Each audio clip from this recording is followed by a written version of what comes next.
faster than a speeding bullet, I ran until my muscles burned and my veins pumped battery acid. more powerful than a locomotive. An idea is like a virus, resilient, highly contagious. Able to leap tall buildings at a single bound.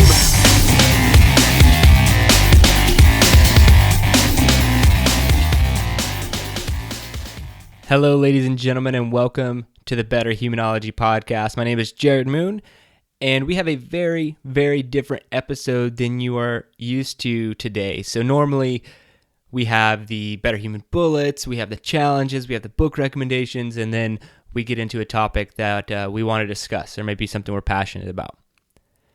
And on the Better Humanology Podcast, obviously we're trying to improve ourselves, but we're also trying to improve the podcast. That was a major reason we started season 2 with the new format, and that is also why we are moving to kind of season 2, phase 2. That's what this is.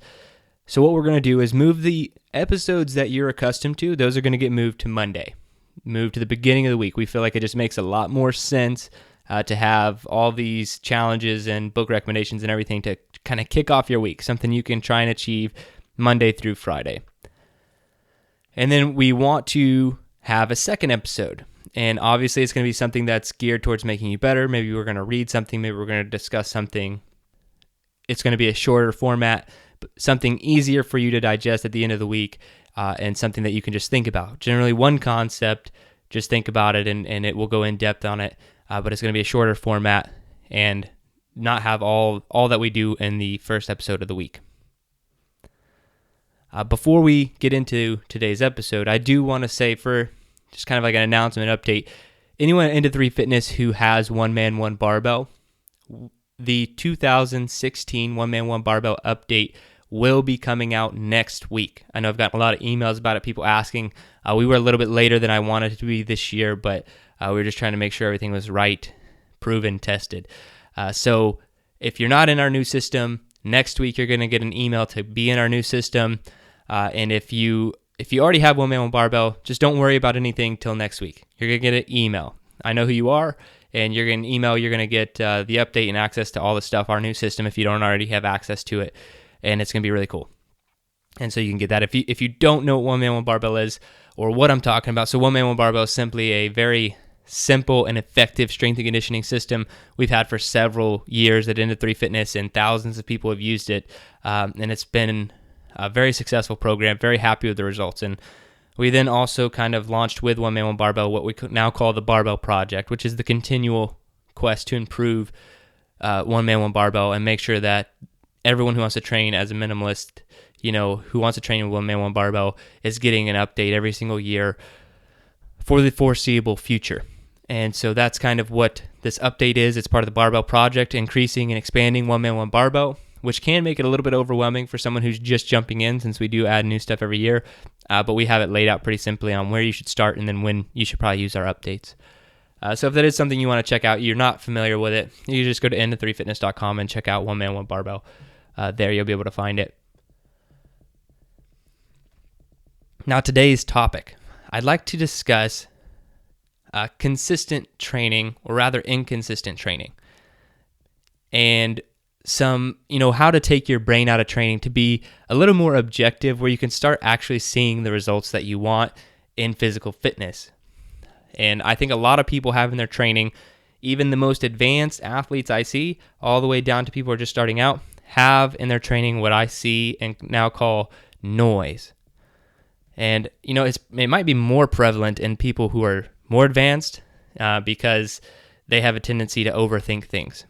And if you're just starting out, or maybe you're not as into fitness, then the only thing that you need to tackle is consistency. Don't even worry about the program yet. All you need to do is make sure that you have carved out time on a daily basis to get things done. So that's what I'm discussing today. I'm actually reading an article from Into 3 Fitness that I wrote this past week, and you can check it out, into3fitness.com. It'll be right there on the main page, or you can just go to the blog section at Into 3 Fitness, and you will be able to see it, read it, check out some of the graphics that go along with this. So without any further ado, let me get into this week's episode. Eliminating noise, the cost of inconsistent training. What is noise? Let me start by putting to death the myth of ambition. Ambition, however great you think it may be, is useless without aggressive pursuit toward an extremely specific outcome. Kind of like a firearm, ambition is a weapon. Extremely powerful and extraordinarily useful in many situations, but if you point it in the wrong direction, you'll be left with a big problem and a lot of regrets. Without an aggressive and relentless pursuit in the right direction, you are dreaming. You are sitting on the sidelines. You are producing noise. That, my friends, is noise. Now the next question, is there any noise in your training? Many athletes, coaches, and programmers know that to specialize in one area means that another area could and most likely will suffer. Doing it on purpose, that is a training bias. Having areas that fluctuate outside of your control, that is noise. The biggest culprits in noisy training are program hopping, that's jumping from program to program and never finishing one before starting another. Inconsistent training, meaning you just don't have consistent training. Maybe it's different every week, different times, different hours, different types. Inconsistent training. Poor decision making. Maybe you just aren't making the right decisions on how to achieve your goals. Or maybe you're viewing fitness on too short of a timeline. But let me define training and noisy training a little more clearly. So bias training is off the mark or off balance, but consistently. Think a bathroom scale, which is always wrong, but it's always wrong the same amount. It's like 3 pounds heavier. So you step on the scale and you just kind of have it memorized that, yeah, this scale is 3 pounds heavier. So in training, this could be the pursuit of strength at the expense of aerobic endurance. So you're purposefully trying to get as strong as possible, knowing that there's going to be a consequence. And that's okay. That's bias training. You're doing it on purpose. Noisy training is off the mark and off balance, but sporadically. So think a bathroom scale, which is always wrong, but wrong differently each time, like in the super annoying way. It's 3 pounds heavier today. It's 5 pounds lighter tomorrow. It's 1 pound heavier the next day. Now this in your training could be a fluctuation in strength and aerobic endurance for no real reason. Noisy training is insidious. Noisy training is never a goal, rather an outcome of poor decision making. Further to note, it is extremely costly. Noisy training stifles your results and wastes your time. You may be asking, how does noisy training happen? The easiest way for noisy training to creep in is to start using your own judgment. Yes, using your judgment. Don't get me wrong, studies have shown that your human input is very valuable, but oftentimes the judgment is flawed and poor decisions can and will be made. To say you have poor judgment is not an insult. Just think of this scenario. If I put you through a training program to improve your back squat 1 rep max and your mile time, and they both get better by 20%, that's great, right? But you probably would be just a little bit happier with either the heavier weight on the bar or the faster mile time. Very few would be equally happy with both. The simple act of gravitating more towards one than the other is flawed judgment if your goal was to improve both. Your judgment cannot be trusted. Perhaps I should reframe the term judgment as undisciplined judgment. Undisciplined judgment is what will make for noisy training. Instead of noisy training, you need direction. You need rules that are not open to interpretation, personal intuition, gut feelings, hairs on the back of your neck, or little devils and angels sitting on your shoulders.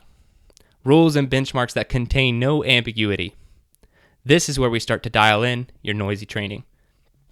So dialing in the noisy training will start with an audit. Noisy training happens in every field, and you should think in terms of your sport, goals, or training. However, no matter your goal, you should start with an audit.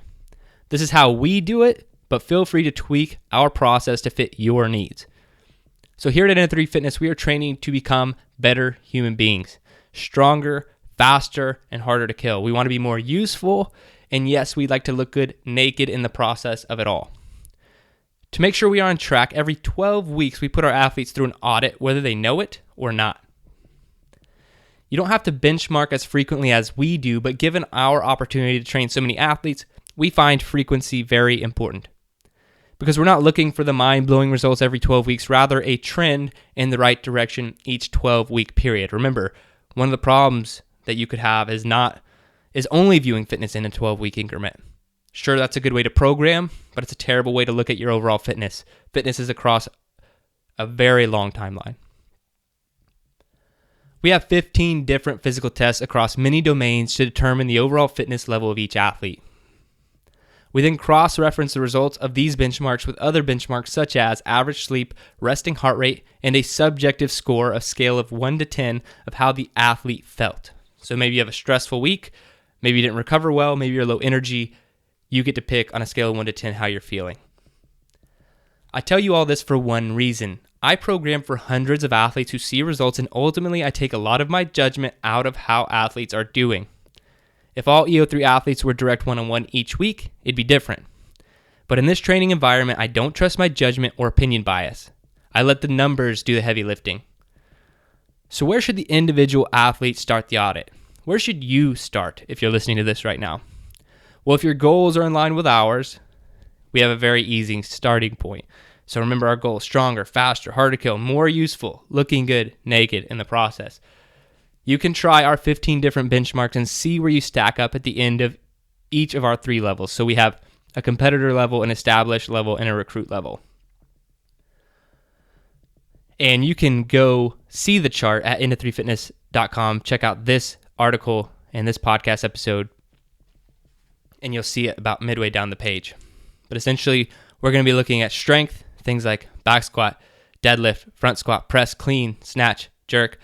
And then we're also going to look at your endurance, and then also all across different energy systems. So we have the EO3 5K, which has been a challenge on this podcast, strict pull-ups, strict dips, 2,000 meter row, 1.5 mile run, 500 meter row, and 400 meter sprint. And like I said, go check this stuff out. See where you stand. Perform your audit and get it done. Now, the next step is firing yourself, because judgment, as we have discussed, is flawed. Ultimately, relying less on how you feel and what you think is the easiest solution. Fire yourself and focus on the numbers. At Into3 Fitness, we are going a step further than just benchmarks. We are working on a single number to give an athlete that helps determine where they are at. So if an athlete isn't thrilled with a marginal PR on his back squat at the end of 12 weeks, but he went from a 57 to a 68 on the overall EO3 athlete score, that is far more important. And it's not easy to do, because we've been collecting this data for nearly a year now and working on something pretty big. So the nerdy side of all this, we have enough data to take and compute a standard deviation of each benchmark, which in turn we can turn into a standard score for individual benchmarks, which will result in a summary score for each athlete as a whole. Now, I could talk about how that math is done a lot longer and way more in depth, but most people don't enjoy that stuff. Just know that our goal is to have a calculator where you can enter in your numbers and you get a single score. Considering these subjective and objective measures, we can give you direction on where you should head with our training. We are transforming online training like no one else is doing, and we're not scared of the numbers or the work it takes. But at the individual level, and if you're listening to this, you don't need to make it that complicated. Set your benchmarks, or you can use ours and test them frequently. Make decisions in your training based on the whole picture and never what you feel needs the most work. Here's to better training, better benchmarking, and becoming a better human being.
your best.